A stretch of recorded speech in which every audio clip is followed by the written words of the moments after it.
Alright, welcome to the True Gamer Chronicles. This is another video. Really intrigued with Negan right now. So this video is going to be new Negan versus OG Negan or old Negan. And then I'm going to do a following video on Negan versus Pamela. Alright, so let's just get into it. So here we got OG Negan. He's pretty strong. And the reason why I'm comparing these two characters really is, like, if you wanted to start your game over or decide where you're going to spend your resources, this video will help you answer if you should just stop investing things into old Negan to get new Negan or not. Now, I guess you can probably get both at the same time.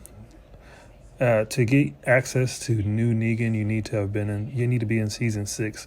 So that means you've played 5 seasons, win, lose. You've gotten hopefully some sort of Negan fragments along the way. If not, you could have bought him in the clan store. So hopefully you got Negan to a pretty good level. But if not, and you're saying, don't want to continue to use clan points on Negan or use those clan points somewhere else because I'm about to get new Negan. One thing to keep in mind, the ways that you get new Negan are through survival, strongest survivor, and I believe upcoming the survival challenges. So strongest survivor, the most you'll get is 300 every 2 weeks. So you gotta be pretty adamant about winning him to get first the 10,000 or 1,050 fragments that you're gonna need to even get new Negan to a 5-star, and then the additional 1,000 you'll need to get him, or I guess 1,050 to get him to 7-star.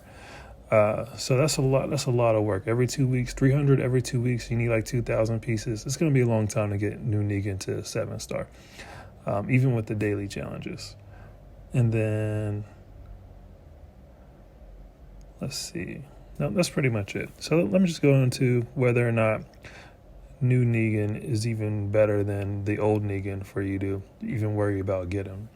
Quick spoiler alert, I'm going to say that if new Negan is better than old Negan, it's probably very minimal or marginal. And to be honest, it's kind of hard to tell if he's definitely better, but I'm going to dive into that now. All right, so here you see we have OG Negan, and we're just going to go over the skills because that's kind of what determines who's better than what. So OG Negan has a march capacity of 676, and his crew attack is increased to 43% at max.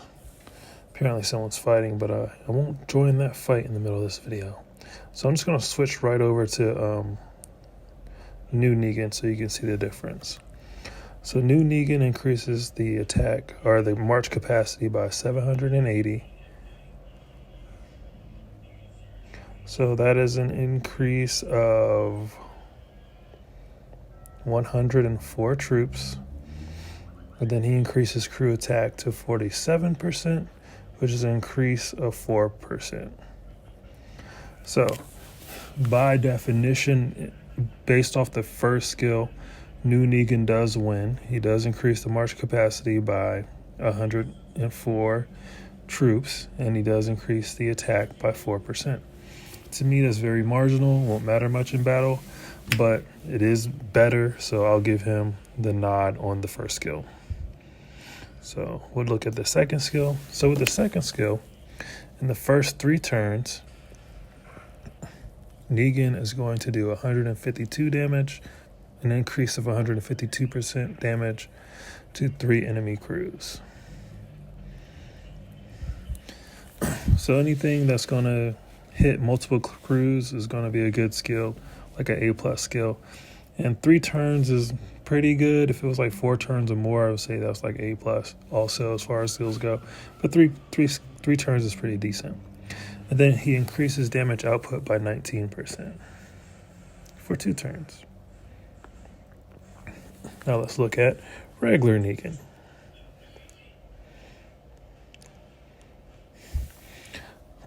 Now, OG Negan also has a skill that affects the first 3 turns of battle.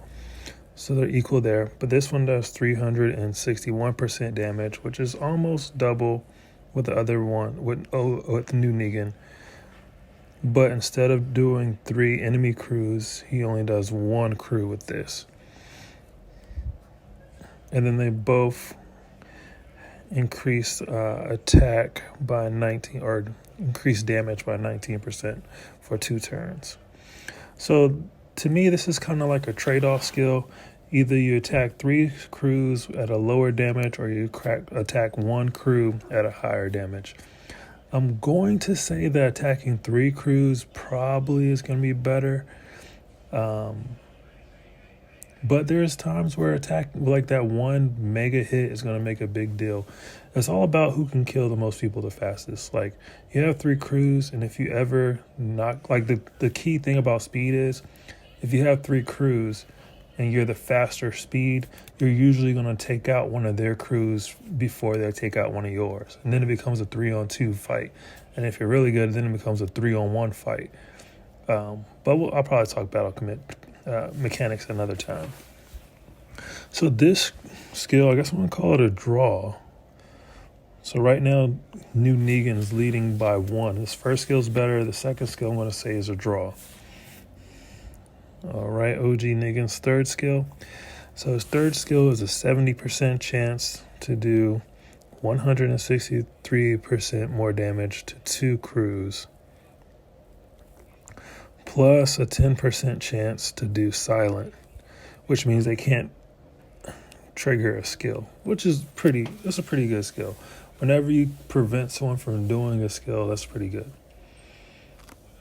So, and then we'll switch over to new Negan. His third skill, also a 70% chance, so they match there, and he does 179% damage to 2 enemy crews, with a 50% chance to put yourself in vigilance, which means that you'll be immune to incapacitate, silence, and disarm. So those are skills that usually prevent you from attacking or using a skill. So it's kind of like the opposite. It's kind of like the total opposite, but there's a more percent chance. So just to recap again, they both occur at the same percentage. Only new Negan is going to hit harder to those 2 enemy crews. And then OG Negan has a 10% chance to prevent you from occurring a status effect that... old Negan, or OG Negan, has a 10% chance to inflict a skill that's going to cause the other person to not be able to attack or use a skill. Well, use a skill in this case. But OG Negan has a 50% chance of preventing you from receiving a status effect that prevents you from being able to attack or use skills. So they're kind of opposite there. I'm going to say that, to me, being able, even though it's 10% chance, I say being able to prevent someone to use a skill is more valuable than them preventing me from using a skill.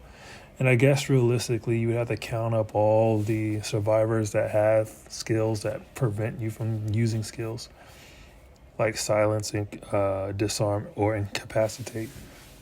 It's not that many. I want to say it's like 4 or 5. Dwight, Negan, I think Pamela. I think there's 2 more. 2 or 3 more at least. So, I don't know. That, to me, I'm going to give this one to OG Negan. And then the last skill is an 80% chance to trigger a rampage. And then that rampage hits 4 times and deals 115% damage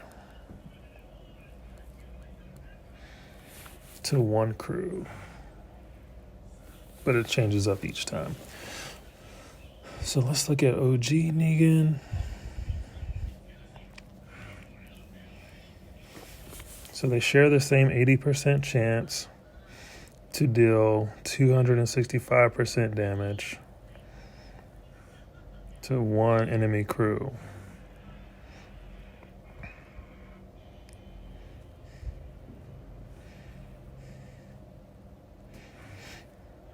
Okay, and then on top of that, he has Incapacitate, which makes it where they cannot move for one turn. So with Incapacitate, my interpretation of this is that they cannot attack or use skills for that one turn. However, it could mean that they are unable to dodge, which is like Pamela's A1 skill. She can move. She has like a 20 or 24% chance of sliding on you, so you can't hit her. So I will have to do some more research on what Incapacitate means 100%. But what I will say is that if Negan has an attack that makes it where you can't move and you can't use an attack, that to me is a little bit more valuable than the Rampage of OG Negan. So I would probably give this one to him as well, which to me puts the first skill, new Negan wins, the second skill is a draw, and then the third and fourth skills, I would say that OG's Negan skills are better. But again, even if they're not, I think the moral of the story is that new Negan is not that much better than OG Negan if he is better than him at all. He won't pull him up. Now he's afraid. He's ashamed. So what is this? What are the devs doing here by introducing this Negan that's not really that much better than the Negan we got? Definitely, it probably is a money grab. I don't know whose idea it was to like make a new Negan and then not make him more badass than the Negan we have. But, I mean, it is what it is. This is the nature of the game. 91, let's see. Is there anything else that would make this Negan better? Oh, man, I don't know what his base is. Let's see. Oh. So I just removed all the equipment to see what his base is. They're both 91% all around. So they're top tier characters. They're both top tier, but if you're focused on Max Negan, you're not going to be missing out on anything if you forego getting new Negan right now. And again, even getting new Negan is going to take a long time. You have to win Strongest Survivor at least 8 times. And 8 times 2 weeks is 16 weeks. And 16 weeks divided by 4 weeks, which is how many weeks are in a month, is 4 months. So you're looking at winning Strongest Survivor for the next 4 months. Maybe 3 months if you do really good on the daily challenges to even get new Negan to max. So hope this video has been helpful. Got another one coming out on Pamela. Sorry if I stumbled through this one a little bit. It's definitely kind of spur of the moment. I just want to knock out content for you guys. Content's good. Information's there. So again, don't worry about getting new Negan if you don't already have him. Just slow grind to him. If you have OG Negan, continue to work on him. He'll be worth it in the end. All right, that's my advice. Thanks for tuning in, and I'll talk to you guys later.